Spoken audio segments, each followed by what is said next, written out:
Indonesia menjadi surga bagi para pendaki karena memiliki ratusan gunung yang menawan. Setiap gunung menawarkan karakter dan tantangan yang berbeda, baik dari variasi alam, jalur, dan cuaca. Di bulan Agustus seperti saat ini jadi musim favorit bagi pendaki. Selain cuaca yang mendukung, bulan ini juga bertepatan dengan perayaan kemerdekaan Indonesia, sehingga menjadi momen bagi para pendaki untuk merayakan kemerdekaan di puncak gunung.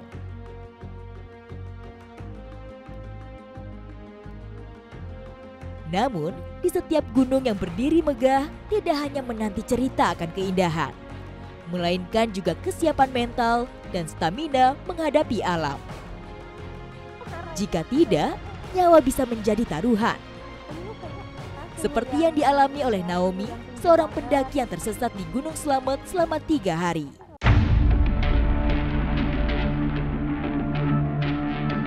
Atap Jawa Tengah. Begitulah julukan untuk Gunung Slamet, gunung tertinggi kedua di Pulau Jawa. Keindahan puncaknya memikat para pendaki. Medan terjal, jalur curam, serta cuaca yang tidak dapat diprediksi menambah tantangan dalam pendakian. Bagi pendaki pemula, jalur Via Bambangan di barat puncak menjadi pilihan untuk menggapai puncak gunung tertinggi di Jawa Tengah ini.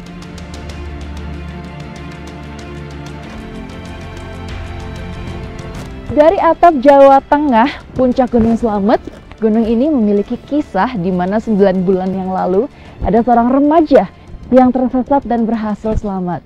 Kali ini saya bersama Naomi akan napak tilas menelusuri kembali bagaimana tragedi 9 bulan yang lalu terjadi. Setelah berdamai dengan diri dan rasa trauma, kini Naomi berhasil memijakan kaki kembali di puncak atap Jawa Tengah. Dari ketinggian 3.428 meter di atas permukaan laut, Naomi menceritakan kembali kronologi 9 bulan silam. Kamu berarti waktu itu muncak juga sampai di sini ya? Iya, sampai sana itu. Oh, sampai di sana. Iya. Puncaknya jam berapa itu? Boleh diceritain nggak hari apa, tanggal berapa, jam berapa? Untuk harinya itu di hari Sabtu, Sabtu Minggu tanggal 5 sampai 6 Oktober. Nah, itu kita start dari bawah itu tanggal 6 jam 12 malam. Tapi kita baru bisa jalan sekitar jam 1 malam itu, Kak. Nah, terus itu kita dibagi kelompok kan itu sebelum naik. Kebetulan aku kelompok terakhir. Nah, kelompok terakhir ini isinya cuma 7 orang. Kali pertama Naomi mendaki ke Gunung Slamet, ia mengikuti open trip dengan hanya 1 hari perjalanan hingga puncak. Puncak berhasil diraih, namun saat ingin kembali ke kaki gunung, tidak membuat Naomi pulang pada hari itu. Boleh ceritain nggak waktu itu gimana persisnya kamu mulai tersesat? Itu waktu turun berarti ya? Iya, benar pas turun. Jadi kan kita turun itu lewat yang sebelah sini kayaknya. Yang agak yang agak terjal gitu kan jalannya, Kak. Itu sekitar setengah dua kita baru turun. Nah, habis itu tuh sisa 5 orang di puncak. Jadi bener-bener di sini tuh cuma tinggal 5 orang. Tinggal kalian, itu tim kalian ya? Iya, kelompok kalian. Tinggal 4 orang ini sama satu lagi stranger. Oh, oke. Nah, habis itu posisinya tetap kayak tadi. Jadi cowoknya yang depan, terus aku di tengah, sama yang 2 ini cewek cowok. Ini yang cowoknya itu sweeper kan. Nah, habis itu aku nungguin yang belakang karena yang belakang tuh duduknya tuh agak lama, istirahatnya juga lumayan lama. Habis itu aku bilang, aku jalan duluan ya. Selepas batas vegetasi hutan, perjalanan berganti rupa menjadi medan berpasir, kerikil, serta bebatuan lepas. Ciri khas tanjakan menuju puncak Gunung Slamet. Pendaki harus memijakan kaki dengan kuat, baik saat tanjakan maupun turunan agar tidak tergelincir. Dari segi vegetasi, rintangan menuju puncak sangat terbuka. Tidak ada pepohonan menjulang serta tanaman merambat di sekitar. Sehingga ketika turun tantangan bertambah karena pendaki cenderung sulit menentukan orientasi. Kan yang si depan itu kan belok kiri. Aku juga ingetin dia tuh belok kiri. Terus abis aku belok kiri, kok nggak ada orang, nggak ada jalan lagi. Di situ aku udah bingung, aku udah panik. Aku udah nggak tahu lagi mau gimana lagi. Akhirnya aku duduk di situ, aku istirahat, aku bener-bener jernihin pikiranku kan, Kak. Hari semakin sore, Naomi kebingungan mencari arah menuju kaki gunung. Cuaca buruk pun menambah rintangan. Jam 4-an mungkin mulai hujan itu. Oh, udah mulai hujan jam 4 sore? Iya bener banget, jam 4 tuh udah mulai hujan, udah mulai kabut, terus angin badai juga udah kenceng banget. Oke. Itu persediaan kamu apa aja pada saat itu? Aku tuh cuma bawa dikit sih ya, karena kan tektokan ya kak. Kami cuma bawa roti, itu roti tuh masih sisa setengah. Isinya kan 6, nah aku makan 3 sebelum hilang itu. Nah, berarti kan sisa 3. Terus aku juga bawa air yang 1,5 liter, itu tinggal setengah. Jadi air aku tuh bener-bener dikit banget, gak bisa kalau misalnya aku bertahan berapa hari gitu kan. Di jalur yang mana sih, Nom? Yang itu sebelah situ. Yang mana? Yang itu yang ada batunya tuh loh kak. Yang batu besar, yang batu gede sebiji itu yang di ujung? Iya betul banget. Oh, oke. Itu jalur sebelum detik-detik sebelum aku hilang pokoknya. Vegetasi puncak yang terbatas membuat pendaki harus waspada terhadap perubahan cuaca. Cuaca di puncak Slamet tidak dapat diprediksi dan bisa berubah seketika. Jika kabut tebal muncul, maka pendaki harus segera mencari tempat berlindung. Iya, jadi kan aku sempat teriak-teriak Tuhan, minta tolong, terus tapi nggak ada jawaban gitu loh kak.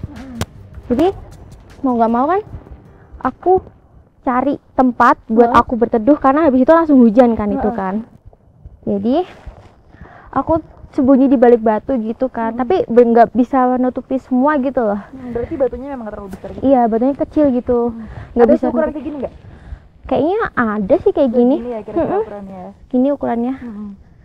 Tuh, jadi posisi aku tuh kan batunya kan di sebelah sini kan. Jadi aku tuh nempel gini, kepala aku nempel gini ke batunya itu. Itu kamu istirahat dari sore sampai bermalam di situ atau gimana? Iya, bermalam di situ. Jadi sampai besok paginya aku tetap di posisi itu.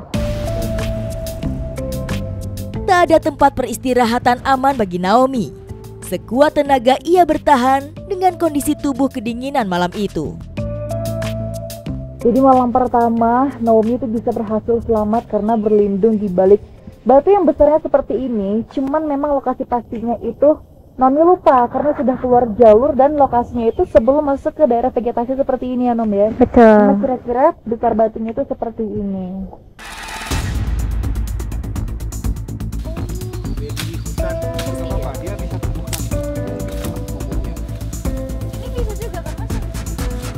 Saat dihadapkan dengan kondisi serupa, sebetulnya ada shelter alami yang bisa dimanfaatkan, yaitu batuan andesit.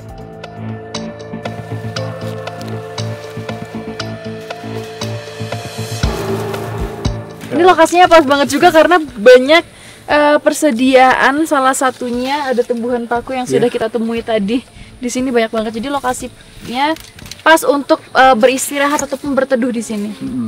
Kita bisa tata batu-batu ini untuk duduk juga supaya lebih nyaman. Betul.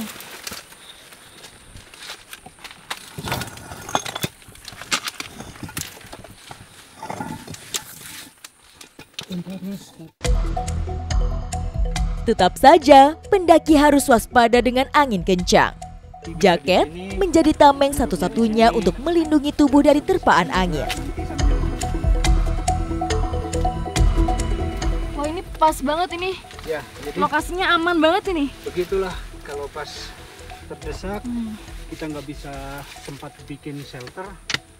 Ini yang paling nyaman Cari tempat untuk kita lokasi-lokasi berlindung. seperti ini ya. Ya. Kiri kanan atas aman banget ini, dari sinar matahari juga aman, nggak kena panas, nggak akan kena hujan juga.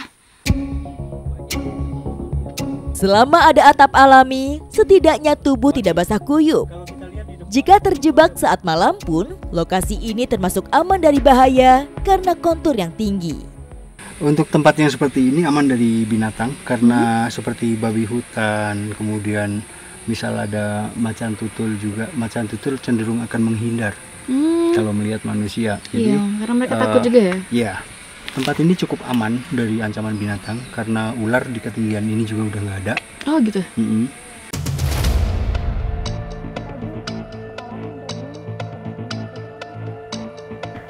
Ya aku ketemu, aku selamat gitu lah.